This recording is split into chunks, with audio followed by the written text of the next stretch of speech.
And welcome to another edition of Two Steps Ahead Podcast. Two Steps Ahead Podcast encouraging you to take your passion, make it happen, let yourself be great.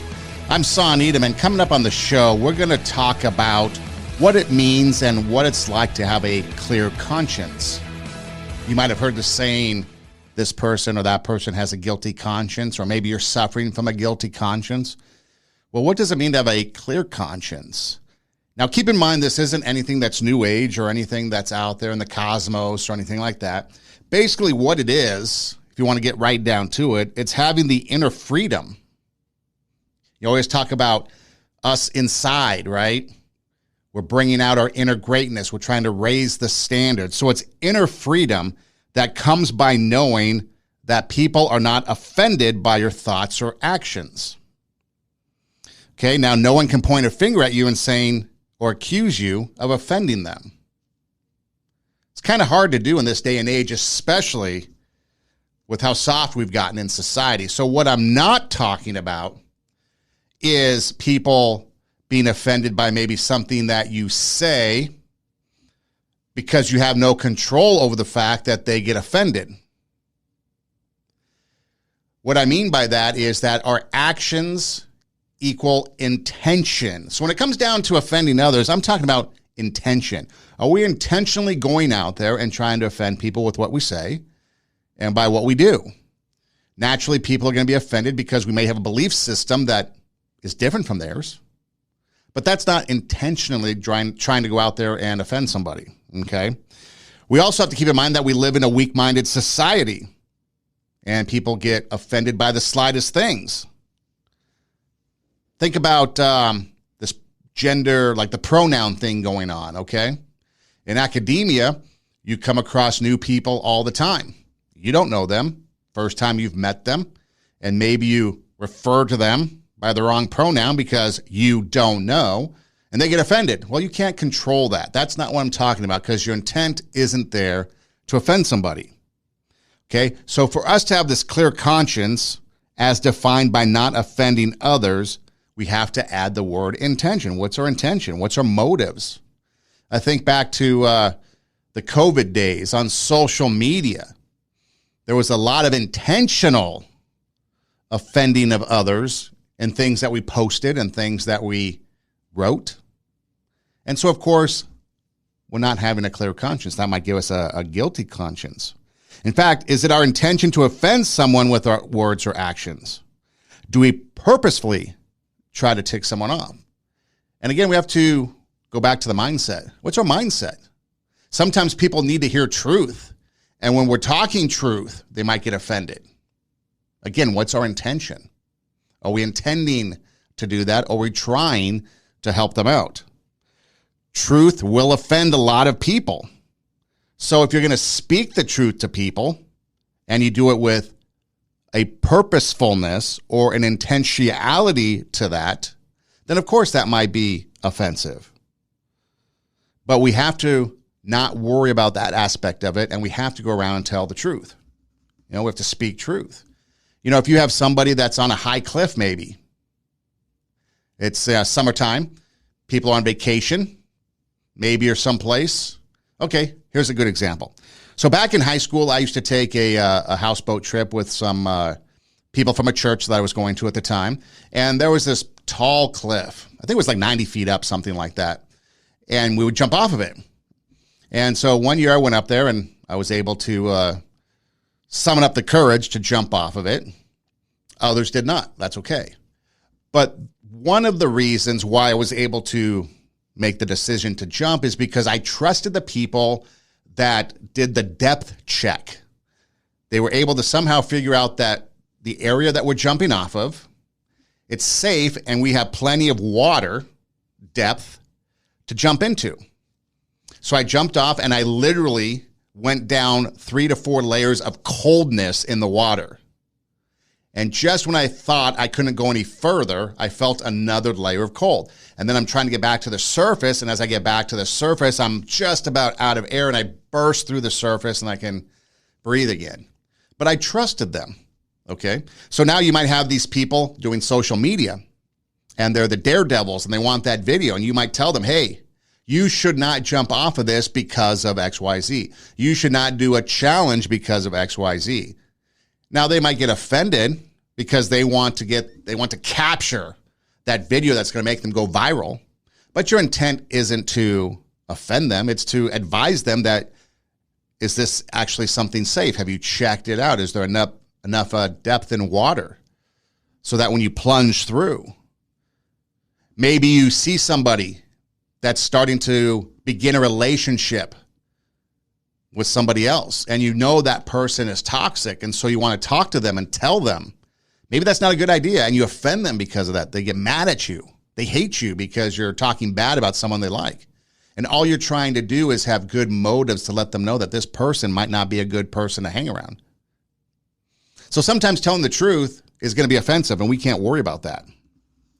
So what is the scope of clear conscience? You have a field of vision. Now, for some people, when we talk about this type of thing, they have a religious belief. Some, it might be a Christian belief. Others, it might be something else. Sometimes when you're talking about this and you bring in religion into it, God exists in these conversations with people that believe in a religion that has God. And so God might be the first field of vision. They want to have a clear conscience with their God.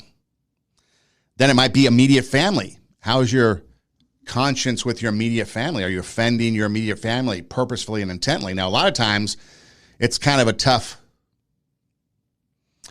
track to go down because family can be family. You never know what's going to set family off, and you might not do it intentionally. Sometimes we do, and oftentimes we will do that over the course of years. And then it's relatives. Maybe our conscience is clear with our relatives, but maybe not with our immediate family. And then from there, so you have this circle. So maybe it's your God or your religion, then your immediate family, then your relatives, and then your friends or your other social circles that you might have, and that might include online, I don't know.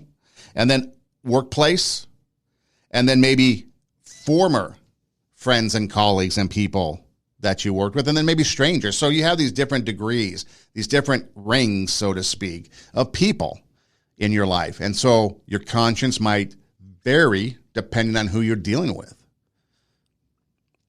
Now, one of the things I would keep in mind is that the greatest thing to, or I guess the greatest hindrance you could say to having a clear conscience is thinking that somebody else offended us and what they did to us was equally or worse than what we did to them, and therefore we brush it off as like no big deal. Or as it is today, we feel they've done more wrong to us. Really? They've done more wrong to us, so we're justified in what we're doing. And so our intention is to purposely do something back to them. It's in our nature. I mean, you think about politicians, they blame people all the time. The economy's bad, blame Putin, blame somebody else. During the vaccine, blame the unvaccinated. Whatever it is, people are always blaming somebody else for their own actions, and they don't take responsibility for it. Now, so let's say we offend somebody, okay? Let's say we do something, and maybe it's purposeful, okay? Maybe somebody did something to us, we want to exact our revenge. We want to get back at them. You hear somebody's gossiping about us. Okay, that's wrong, but we hear about it. So now we're going to go over here, and we're going to start talking bad about these people over here. Or we're going to talk bad about this person to these people over here.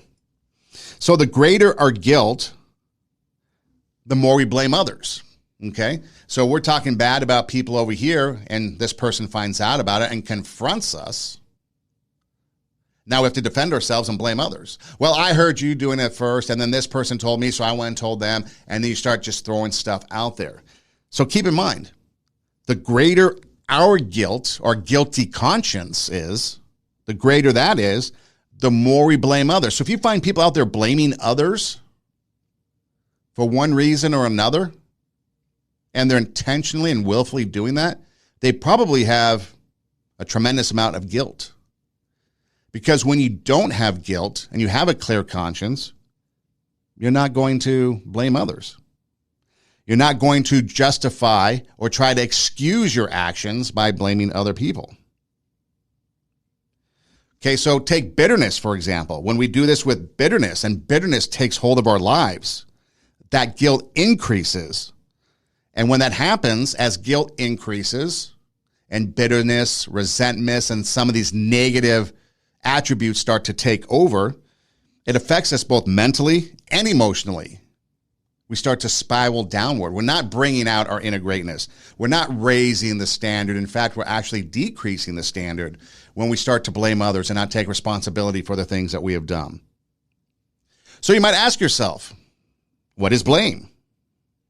So if I'm blaming other people, or you see somebody blaming other people, what is blame? Well, it's to find fault or to hold someone responsible. Okay? Sometimes blame is legit. Somebody commits a crime.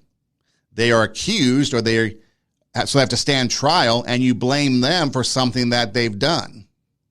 That's legit. Maybe you blame somebody for spilling the milk. Simple, innocent analogy.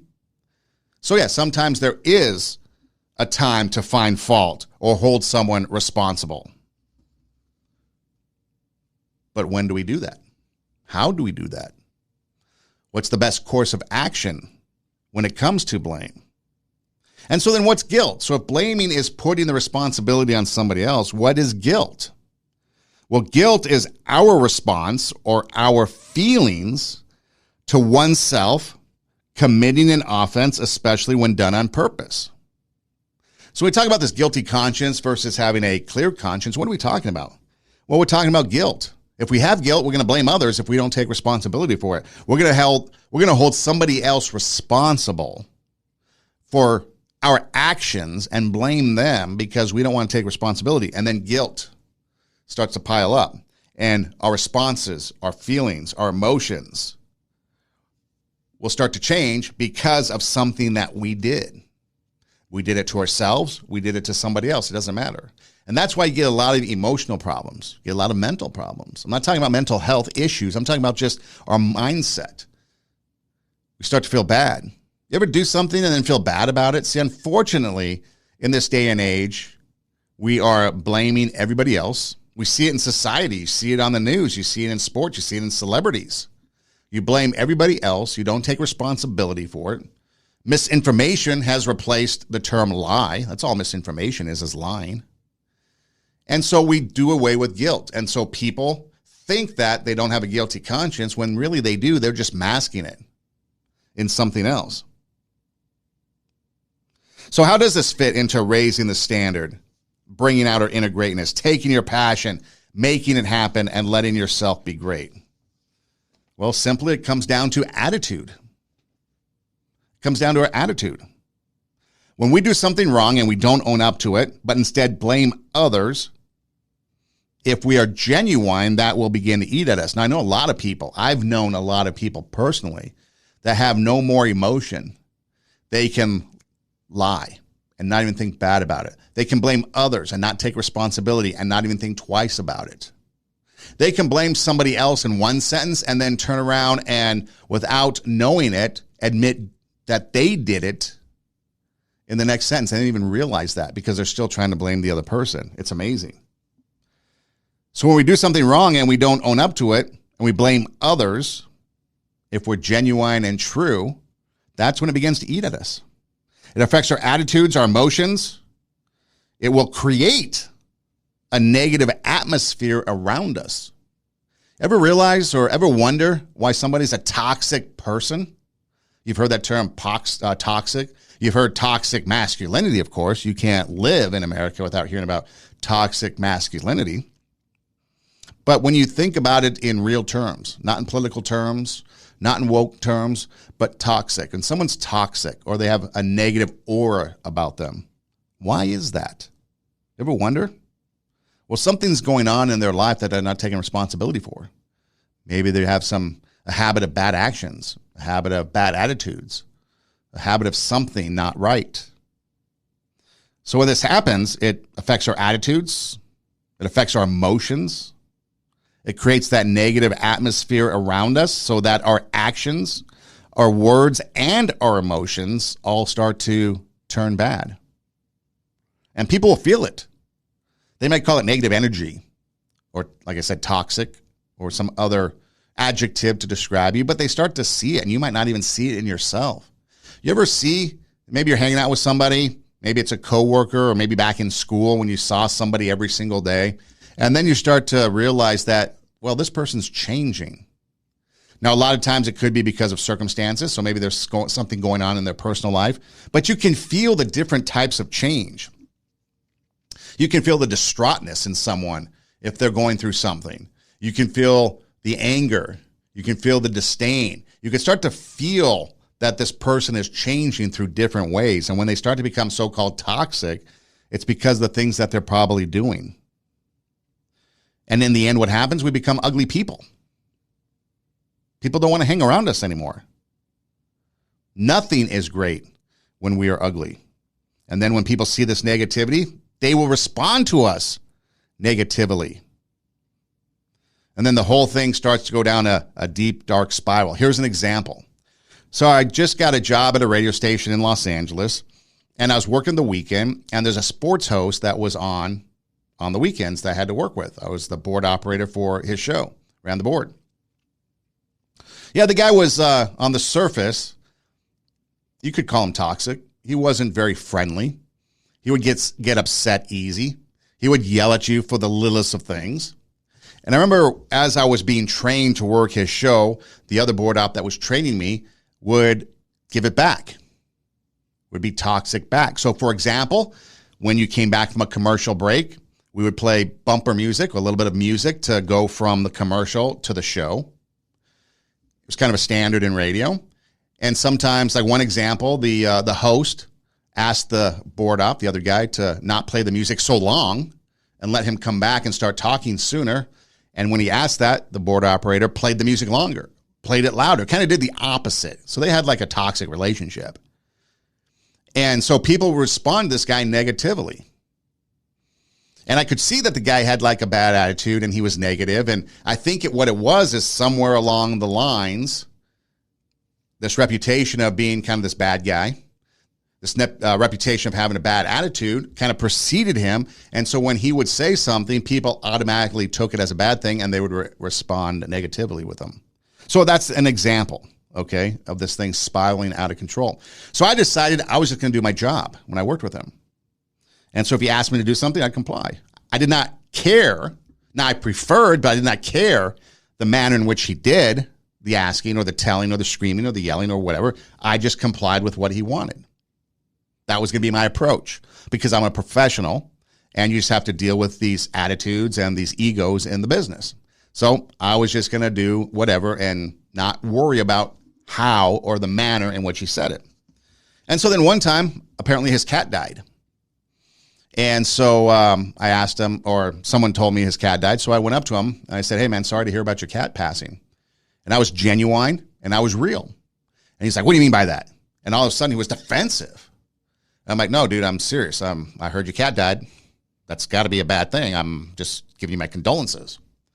And so then he started telling me that people were kind of giving him a hard time. They were using that to still poke at him and use that to get back at him for all the negative things that he had done to them, supposedly. And so that started to change the environment with me and this guy. And he became less toxic to me, as they say. And he became more congenial. And his manner in asking questions or asking or requesting things started to change. And then that ended as I was moving on to a different show. We ended up at Dodger Stadium in the press box, and we were talking, and he spent 30, 40 minutes, maybe it was longer, just telling me his life story. And it was fascinating. And then you start to understand that because whatever happened in his past, he got this reputation of being a bad dude, or that was his personality or whatever. But instead of just treating him as a professional, people would become toxic back, and it escalated the situation. And so what I did was I just was a professional and ultimately diffused the situation, the relationship. And after that, we got along great. Sure, there are times that he'd fly off the handle if he was like filling in on a show I was working at, but I knew it wasn't personal. That was just his personality. And then oftentimes he'd come back and apologize. Maybe he wouldn't. But it changed the dynamic because I didn't blame him. I didn't have anything, like I didn't fight back. I didn't do anything with purposeful intention, negative towards him. I had a clear conscience. I could go into work. I could see him at any time, knowing that my conscience was clear because the way I acted was intentionally and purposefully good, not negative. Others had a hard time because they knew what they were doing was intentionally and purposefully bad. And that's what caused the cycle to continue over and over and over again. I mean, it happens on social media all the time. People react to something they see on social media in a manner, and it's like, dude, you guys are strangers. Why are you guys fighting over something? The last argument I got into, it wasn't really an argument, but it was a conversation about baseball rules. Some guy was baseball rules you don't know about, and so he posted up there, and he was wrong about one thing. I know he's wrong because I looked it up, and he misinterpreted something. And I had several examples because it was an obvious rule. But anyways, and so he wanted to go back and forth, and I was fine. Like, dude, you know what? You believe you are right, I'll believe I'm right, and let's move on. Because I'm not going to argue over something like that, especially on social media, but it happens. And that's baseball rules. So imagine what happens in social media, like I mentioned earlier, during COVID, or maybe the political election coming up, and other current events that are going on. It can get pretty hostile. It can get ugly. You look at all the ugly people, the negative people on TV, on social media, it's out there. They're spewing hate and all other manner of evil things. They're wishing bad things on people. And so people are going to react to our vibe, as they call it, the attitude, right? They're going to look at us and be like, oh, that person's cool, has got a good vibe, treats you right, is respectful, whatever. And then you've got people, oh, that's a negative person, that's a toxic person, they've got bad juju, whatever. And so you can exude whatever type of attitude you have based on how you treat other people. So if your conscience is clear, if you're purposefully treating others right, you're not intentionally trying to harm or offend other people in your actions, then people are going to understand that. People are going to see right through your false attempts at positivity if you're a guilt-ridden person because you're offending other people. So what we need to do is we need to rectify our attitudes in order to change. So how do we rectify our attitudes? How do we make this change? What's the first step? If we're somebody that's negative, if we're somebody that's toxic, if we're somebody that has offended people, and we want to make a change, not because of other people, but because in us. For example, let's say I've done something. I've decided that I want to be a better person. So I need to make amends for some of the intentional things that I've done wrong to other people. I might need to seek them out and ask their forgiveness. Or on the flip side, people have done me wrong. I'm holding a grudge. I want revenge. I want to get back at them. But then I'm like, this is turning me into a negative person. And people are starting to see that. Hey, you're changing. What's wrong? So I want to get rid of it. Either way, it's about forgiveness. If you're the offender, you can go and seek forgiveness from the person. If you're the one that was offended, you can voluntarily to give it up and say, you know what, I'm just going to forgive them regardless if they come and ask me, because I'm going to release that from me. And I'm not going to hold those negative emotions and those negative feelings. I'm going to release it. I'm going to forgive them. So again, it comes down to forgiveness. So what is forgiveness? Well, I'd recommend that you go to Two Steps Ahead podcast, episode 66.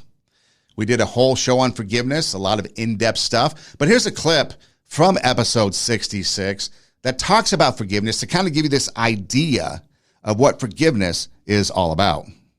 And so we go through the gamut of what is forgiveness and how does that affect us and how does that keep us from the greatness that is within us. Now, as you know, I like to start the show with definitions so that we can all be on the same page, because a lot of times people have different definitions and they'll have different ideas of what something might be. And so by giving a definition, it just allows us to kind of be all on the same page. Okay. And so in this case, forgiveness, or to forgive, is the idea of ceasing to feel resentment towards the offender. So somebody does something to me, I resent them for that, and so I don't forgive. But when I give up that feeling of resentment, when I give up that grudge, when I give up that revenge, I am ceasing to feel that. I'm giving that up. But what we're doing is looking at people that had dramatic things happen to them, and yet they were still able to forgive. Because this is the thing the pattern, I guess you can say, that happens. When something happens to you and you let that resentment, the grudge, the acts of revenge, the thoughts of revenge, the plotting of revenge, when you let that kind of simmer inside you, the greatness in you begins to die. It's replaced by pain. It's replaced by the struggles. It's replaced by bitterness. We have no peace. We lose control. See, when we get rid of those negative emotions, either by seeking forgiveness from somebody or just forgiving somebody, regardless of what they, if they come asking for it, we're giving up those negative emotions. We're clearing our conscience. We're becoming a better person. I'm sure many of you can relate to that. I'm sure many of us, in fact, I'm sure all of us are guilty of both. We've probably offended somebody with purpose and intent, and then we've been harmed with purpose and intent. We've been lied to. We've lied to others. We've promised things we couldn't keep our promise for. We've made maybe an agreement, an arrangement, and they didn't fulfill it. Whatever the case may be, it's out there. And so that's where we start. We have to start with forgiveness and then forgive ourselves. That's the other thing, too. A lot of people will make amends with others, but then they don't forgive themselves. So you got to include yourself in that as well. But we forgive someone if they offended us. We ask for forgiveness if we've offended somebody. I know that's easier said than done, but we have to drop our pride. We have to become humble in this area. When we do that, we drop our pride, we become humble, we seek out forgiveness, then positive change begins. As long as pride and stubbornness is in your life, we cannot have a clear conscience. Again, what quality of life do you want to have? You work so hard to have a quality of life. Maybe you work so hard and you have a nice house that you go home to, a nice car, if you can find one these days. Friends, you've worked hard for all that. So why not work hard to have peace, have inner freedom from all this nonsense that's going on, knowing that you aren't the one that's the root cause of it all, knowing that you're the one that isn't doing the offending. Now, that doesn't mean that if people are offending you, you just let them walk over you. No, absolutely not. You might have to have some sort of recourse. But if that recourse is positive, let's say it requires a lawsuit, that might be a legit and positive way to reconcile a situation, as long as it's not with vengeance, spite, evil intentions. Oftentimes that's something that we do in the court of law, right? We not only get what we are owed, but we want more. We want to bury them. Well, that's not going to resolve anything anyway.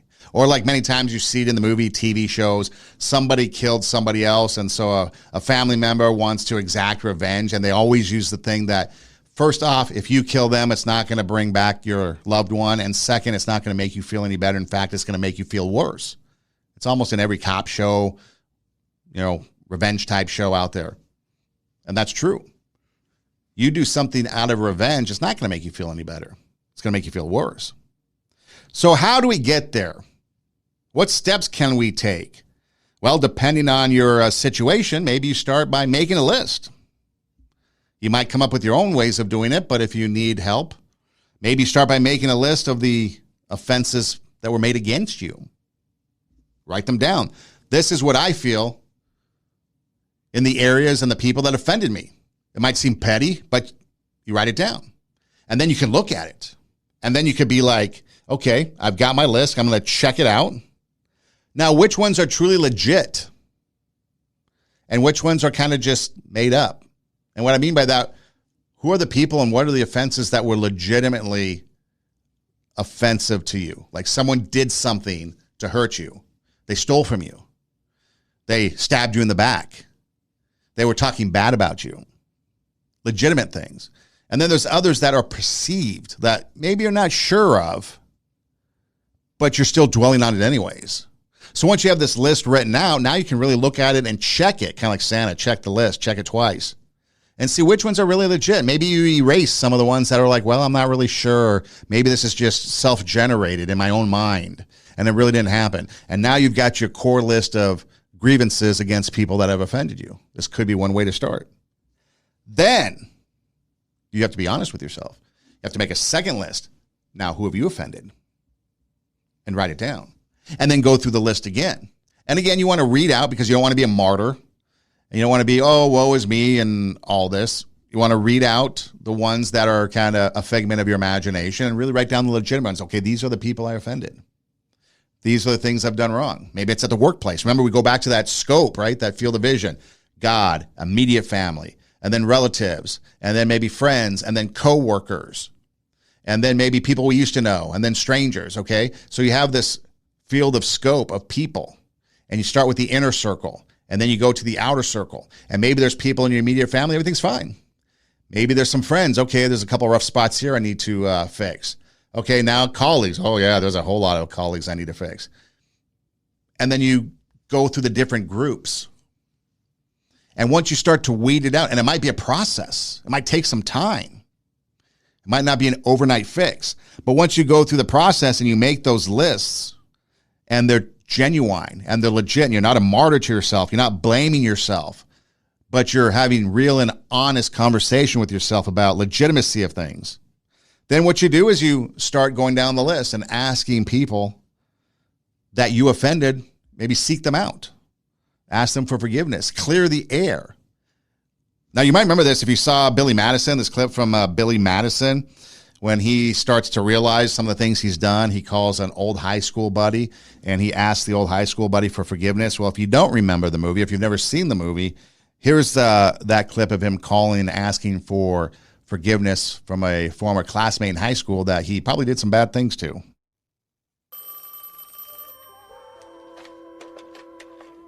Hello? Hi, is this Danny McGrath? Yeah. The Danny McGrath that graduated from Nib High School in 1984? Yeah. Who's this? This is Billy Madison. You probably don't remember me, but I went to high school with you. I kind of gave you a hard time back then, and I did some things that I thought were funny at the time, but now I realize they were just mean and stupid, and just wanted to apologize, and I hope you forgive me. Yeah, sure. Don't worry about it. It's no problem. Wow, well, that's great. Well, I am sorry, and maybe we can get together sometime and have some coffee or something. Sure, I'd like that. Okay, well, I'll see you around. Okay. Bye. Now, in true Adam Sandler fashion, the movie goes on. So the guy, after hanging up, goes to this apparent hit list that he had and crosses off Billy Madison's name on the list. And then later in the movie, this guy that Billy Madison called and asked for forgiveness shows up and helps Billy Madison out later in a crisis. But again, it's a Billy Madison, or it's an Adam Sandler movie called Billy Madison. But the point is, the life lesson is that stuff like that can be true. You might have offended somebody years ago, and maybe you need to go back and rectify it because this person never got over it and thinks of you in a bad way. Do you want people thinking about you in a bad way? I don't think we do reunions anymore. Maybe you still do. I think we stopped doing it after maybe 15 or 20. I can't remember. But you want people still thinking bad about you? Maybe you need to make amends. Now, this may play out if you do that. It may play out in different ways. It could be good, like in this case. It could be bad, where the person's still mad at you, hates you, and doesn't want to speak to you ever again. I don't know. Could be neutral, like, okay, thanks. Never thought about it, but okay, thanks. And it could remain unresolved. But at least you know what you have the intentional purpose of wanting to rectify the situation, make amends. And now once you do this, you start going through this, you're starting to gain that clear conscience, and your actions and the things that you've done to offend other people, now that starts to be put in the past. You allow for apology and forgiveness to take place, maybe reconciliation to take place. You make your peace. You go on your own way. You never know. So if you allow for the apology and forgiveness to take place, that could lead to reconciliation, a friendship rekindled, a relationship rekindled, a partnership rekindled. Maybe you just make your peace. Okay, we're cool, thanks. And then you just go on your way. Now, when you talk about reconciliation, it's resolving the issue, basically. It's resolving the issue to the point that it does restore a friendship, or maybe you have a future, or maybe there's kind of coming back together. So reconciliation is resolving the issue to the point where you maybe still have a connection. You rekindle the friendship. If you don't have a reconciliation, that's fine too, but at least you resolve the problem, and then you're peace out. Okay? And now you're on the path for this clear conscience. Now, I hope it's making sense, because a lot of people don't look at this. And I see in this day and age, a lot of people going through life really struggling, and they don't know the cause of it. They don't know the cause of what's troubling them. On the outside, it looks like they have a good life. Like I said, good job, good house, good car, good family, good friends. But yet they're still struggling. It could be something like this, where you're struggling with not having inner peace because of some of the things that you've done. You've done it purposefully and intentionally to harm other people. So now you're on this path for having a clear conscience. And once you resolve these issues and you begin to have this clear conscience, you will start to have peace. Or at least your journey in life will be filled with more peaceful moments. Who wouldn't want that? I think a lot of people would love to have more peaceful moments. Family reunion. Now you don't have these issues to worry about. You show up to work in the morning. You've resolved the issues with your coworkers. You go to your class, your students, your teammates. You reconcile these situations, and now you've made your peace, and now you can get back to harmony and start having a peaceful journey, a peaceful life. On the playground of elementary schools, it's the best place to see this, because kids will be playing, having a good time, not a care in the world, and somebody will do something to offend them. They get mad and they storm off. And then usually the groups will take sides, or some sort of division will be made amongst the school kids. And then eventually at some point, maybe it's, at some point, walking through the halls, back in the classroom, whatever, they figure it out. And then by the next recess or the next day, they're back all playing together because they resolved it. Now they're friends again. And so you see that a lot at the elementary playground level. People play, they get mad at each other. Maybe they come and tattle. And so you go and you just talk it out with them. What bothered you? What bothered you? Really? Maybe you guys can go do something else together and not worry about playing on the slide. Maybe go swing. Oh, there's not enough swings? Well, maybe you guys go do something else. Oh, yeah, that's a good idea. And then off they go. They're friends again. And you see it all the time. You see a friendship, you see something go bad, and so they split, and then they reconcile, and they get back together, and they're friends again. It's a great place to witness it. Now, Jordan Peterson is somebody that I'm sure you guys have heard about. We've played him on the show many times. He talks about having a clear conscience and how that compares to happiness. If you start with the presumption that there's a baseline of suffering in life, and that can be exaggerated as a consequence of human failing, as a consequence of malevolence and betrayal and self-betrayal and deceit and all those things that we do to each other and ourselves that we know that aren't good, that amplifies the suffering. That's sort of the baseline against which you have to work. And it's contemplation of that often that makes people hopeless and depressed and anxious and overwhelmed and all of that. And they have the reasons. But you need something to put up against that. And what you put up against that is meaning. Meaning is actually the instinct that helps you guide yourself through that catastrophe. And most of that meaning is to be found in the adoption of responsibility. So if you think, for example, about the people that you admire, well, you think about when you have a clear conscience first, because that's a good thing to aim at, which is something different than happiness, right? A clear conscience is different than happiness. Yeah, it's better. Yeah. That's you're not better. Guilting yourself. You're not feeling bad about yourself. That's right. You feel that you've justified your existence, Yeah. right? And so you're not waking up at 3 a.m. in a cold sweat thinking about all the terrible things that you've involved yourself in. What you said to someone that you shouldn't have said, or how you acted, or lied, what or opportunity you lost, or the things that you've let go that you should have capitalized on, and all of that. And so, if you think about the times when you're at peace with yourself with regards to how you're conducting yourself in the world, it's almost always conditions under which you've adopted responsibility. See, even there, he talks about How having a clear conscience is even better than happiness because you know you're living your life without purposefully or intently hurting other people. You're not talking bad about them. You're not lying about them. You're not waking up in a cold sweat at 3 a.m. You've not missed out on opportunities. You have a better life. Now, keep in mind the things that you could be guilty of that prevent you from having that clear conscience you might not even think of. What? Yeah, there's some things you might not even think of. Like, what about bitterness or resentment because you did not get a job promotion or you did not get something that you were looking forward to? Maybe ungratefulness is the root cause of your problems. Not being thankful for what you have, for the things you have, for the people around you, for your health. Try to switch places with somebody that's not very healthy. I think your perspective on life would change dramatically. Sometimes gaining this clear conscience involves you dealing with yourself, restoring yourself, resolving the inner issues that you have that are brought on by no one but you. Think about that. Sometimes gaining a clear conscience is me, dealing with me. Yeah. It deals with you dealing with yourself, restoring yourself, resolving the inner issues in yourself that were brought on by yourself. No one but you.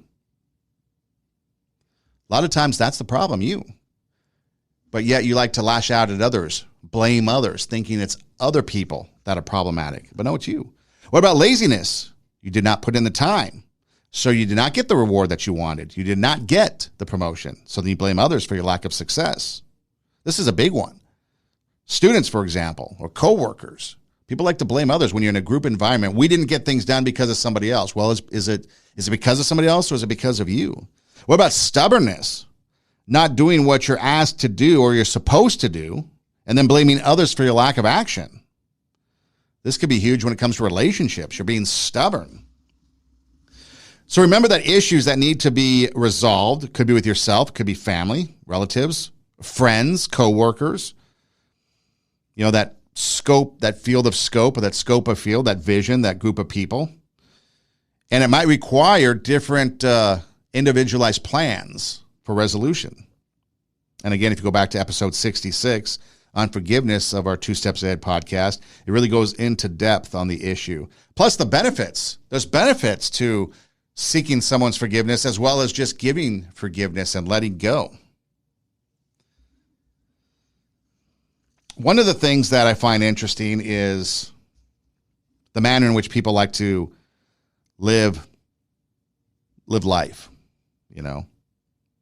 They like to compare things, compare and contrast, something you learn in English, how to do compare and contrast. So if you look at life in a comparing and contrasting manner, and you look at the clear conscience attributes, okay, so what are the things that allow us to have a clear conscience, and what are the things that maybe, or the attributes that maybe don't give us a clear conscience? Think about this. Love and hate. If you're loving others, you're going to have a clear conscience. If you're hating others, you're not. Truth and deceit. If you speak the truth, you're going to sleep at night. But if you're always lying and being deceitful and having bad business practices, then you always have to worry. Plus, you have to worry about the lies that you've told so you can keep them straight so you don't get caught in the lies.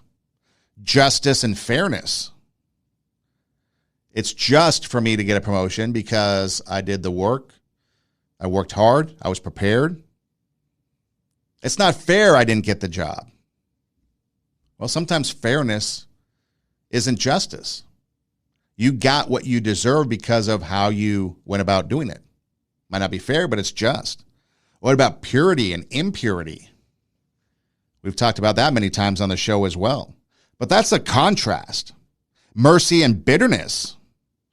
You know, notice how opposite each of these things are. And the attitudes, the actions, the words, the emotions that someone might be using or developing depending on what attribute they're using. So now you start to see where this clear conscience comes into play, where you can raise your standard. You can bring out your inner greatness. You can inspire and motivate others. It allows you to take your passion, to make it happen, and let yourself be great. And that's a much better life to live. So a clear conscience, what does that allow us to do? Okay, so I've got a clear conscience. I'm not purposely offending others. I've reconciled and rectified all the issues that I've had on my list. Is it blissful now?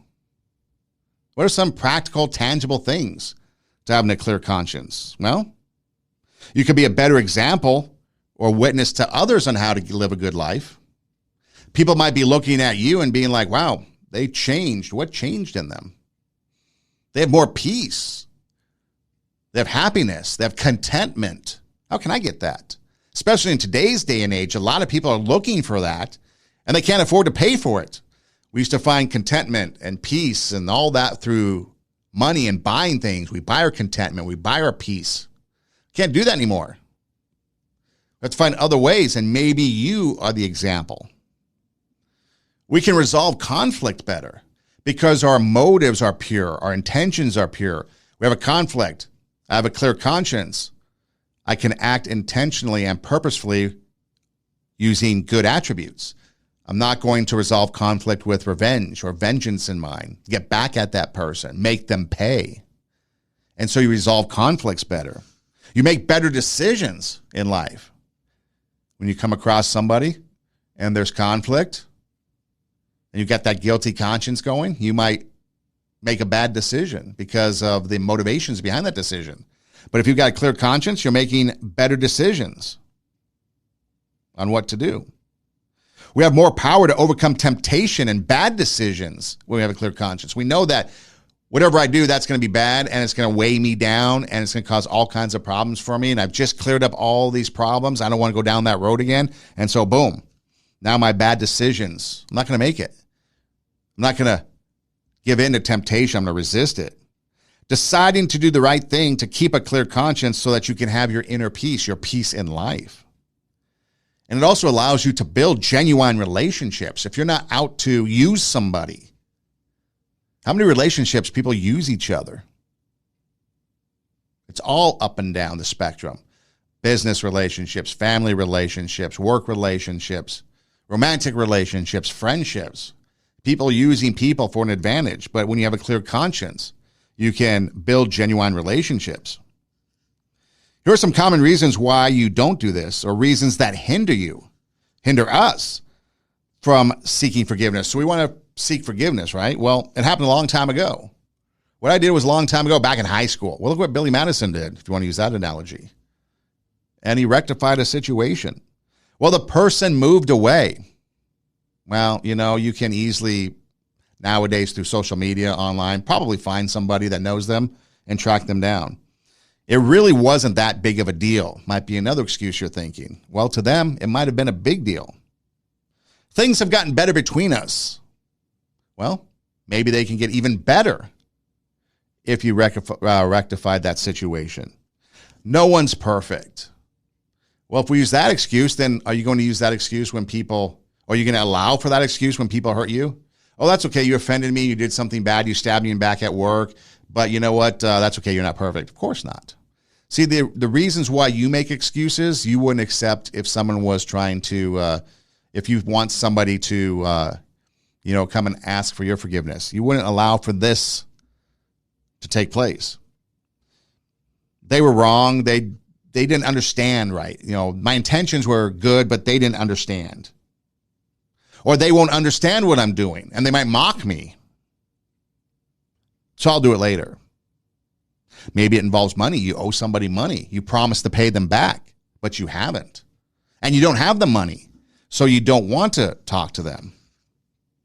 These are excuses that keep us from having a clear conscience, which keeps us from having a better life. And so you've made your list. Maybe you start with the greatest offense and move to the lesser offenses. Like in credit card debt, you pay off the one that has the highest interest rate, maybe the highest debt, and then you go to the list, the smallest ones. In person is probably best, but if you have to do it over the phone, video chat, etc., just do it. Maybe a personalized letter or some sort of communication, like maybe an email. I would use a regular mail over email first. Like use regular mail, then email if you have to, because a personalized letter in the mail. And then if you have to, text. Maybe they don't pick up, maybe they don't respond, but at least you did your part in trying to gain that clear conscience. So how do you do that? Well, you keep the apology straight and to the point. Something like, I've been thinking recently about that incident that took place between us, and then you list the specifics. I'm sorry that I offended you or hurt you in that way. Will you forgive me? And then boom. Depends on the response. You take it from there. And then you create a plan not to do it again. So maybe you start with the greatest offenses and you go to the least. In-person communication, and then maybe a personalized letter, and then maybe texting, technology. Find a way to reach out and just do it. Keep it straight and to the point. No need to embellish and whitewash it. Here's the specific things. I'm sorry. Maybe it's mutual. Here's the specific things that I'm sorry for. Will you forgive me? I also feel that these are areas that you offended me. If you'd like to talk about these, I'm more than willing and available. And then you create plans not to repeat it. One way that you probably should not apologize, this is probably not the best way to apologize for somebody, but we got to do it. Joey on Friends trying to apologize for something that he did to Ross. Hey. Ross, I know you're pissed at me, but we have to talk about this. Actually, we don't. Fine, okay, fine. But I gotta say, technically, I didn't even do anything wrong. What? You didn't do anything wrong? I said I didn't technically. Okay, well, let's put aside the fact that you accidentally picked up my grandmother's ring and you accidentally proposed to Rachel. Can I just stop you right there for a second? When people do this, I don't really know what that means.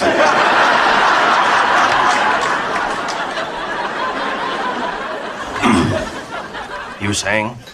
And I could even understand that you couldn't tell Rachel. But why couldn't you tell me? Huh? You had all day to, and you didn't. I know, I should have. I'm sorry.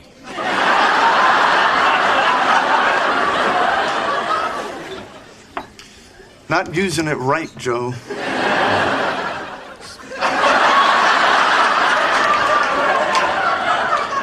I'm gonna go. No, come on, look, Ross, we have to get past this. Give me the bag. No, look, I don't know what else to do. I said I'm sorry. Joey. Now you should scream at me or curse me or hit me.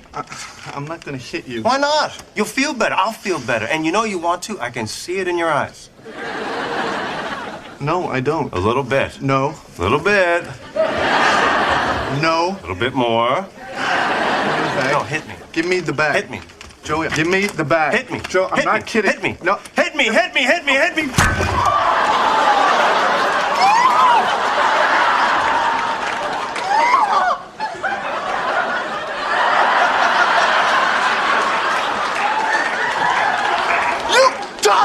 I'm sorry, it was a reflex. Oh my God, this really hurts. I couldn't help it. When a fist comes at your face, you duck. Look. Oh! What is the matter with you? You were supposed to duck. Why didn't you duck? Why don't we talk about this on the way to the hospital? Good. Yeah, maybe while we're there, they can check your reflexes. So again, probably not the best way. Might make things worse. But anyways, you get the gist. So having a clear conscience, again, what is that? Well, it's having inner freedom. The inner freedom that comes by knowing that people are not offended by your thoughts or actions, and no one can point a finger at you and accuse you of offending them. You're not willfully and purposefully out there trying to hurt people, trying to make them feel bad, stabbing them in the back, doing them wrong. You're out there purposefully and willingly and intentionally trying to treat people right. And again, sometimes just because the world we live in and people get easily offended, they might be offended and they might come at you and say, you offended me because of X, Y, Z. But again, we're talking about willful, purposeful, and intentional. Okay? They might be offended for something that only they will be offended about because of who they are. But as long as you're not willfully, intentionally, or purposefully trying to offend somebody else, then you know that you can have a clear conscience. And if you have a clear conscience, you sleep better at night. You make better decisions, better relationships, avoid temptation. Things get better. You just have a better life, a better quality of life. And by doing so, you're raising the standard. You're bringing out your inner greatness. That allows you to be a motivation and an inspiration for others to do the same. And then you can take your passion, you can make it happen, and you can let yourself be great. I'm Son Edom. This is Two Steps Ahead podcast. You can find us on our website at radiowarp.com. That's radio, W-A-R-P, radiowarp.com. Just click the Two Steps Ahead podcast logo, and our shows pop up. SoundCloud is our audio portion where you can actually download the episodes and take them with you on the go. You can watch the videos there on radiowarp.com via our YouTube channel. You can also subscribe to both our YouTube and our SoundCloud channels and never miss an episode. You can listen to podcasts anywhere you listen to podcasts, Apple Podcasts, Spotify, Google Podcasts, etc. You can also, hey Siri, hey Alexa, hey Google, play TWO, Two Steps Ahead podcast, and we pop up there as well. Instagram page, TWO, Two Steps Ahead podcast is our show page. And then if you want to know more about me personally, my personal page is Edom Rocks, E-I-D-E-M-R-O-C-K-S, Edom Rocks. So yeah, when you're out there, think about what's going on in life. Think about how you're acting, how you're reacting. It could be little things. Sometimes, it's hard to deal with strangers because sometimes we might react in a way that later we feel bad about it, but there's no way of going about and finding them. Maybe you just were at the shopping center, maybe you're at the mall and something bad exchange with another guest at the mall. And so you don't know where they're at. You can't find them. So what do? Well, you just make sure you don't do it again. Realize what happened and have a better plan so you don't do it again. There's always different things. Life throws all kinds of things at us. There's not one solution that will fit every problem. There's no one size fits all. And so we have to be able to adapt. But as long as we are trying our best to do our best, as long as we are trying, like I said, willful, purposeful, intentful, as long as those intentions are good, that's all we can try. That's all we can strive for. Again, that scope, our intentions, our purpose, our willfulness towards our God, towards our family, towards our relatives, towards our friends, our coworkers, maybe our social media world, maybe people that used to be kind of friends and coworkers, but we really don't hang out with them anymore because just life happens. Others, that scope, whatever it is, as long as we're trying, that's all we can do. And then the more we do it and we have a mindset for it, our mindset is this is what we're going to do, and we start practicing it, then it starts to become a part of life, and then we don't have to be so concerned with it because that's what we're practicing. It becomes a part of us. It becomes the real us. Again, hey, thanks for listening. Do tell a friend. Again, radiowarp.com. That's radiowarp.com is our website. Instagram, TWO, Two Steps Ahead podcast, YouTube, SoundCloud, and listen to us anywhere you listen to podcasts. Son Edom, thank you so much. Take your passion, make it happen. Let yourself be great. And until next time, God bless.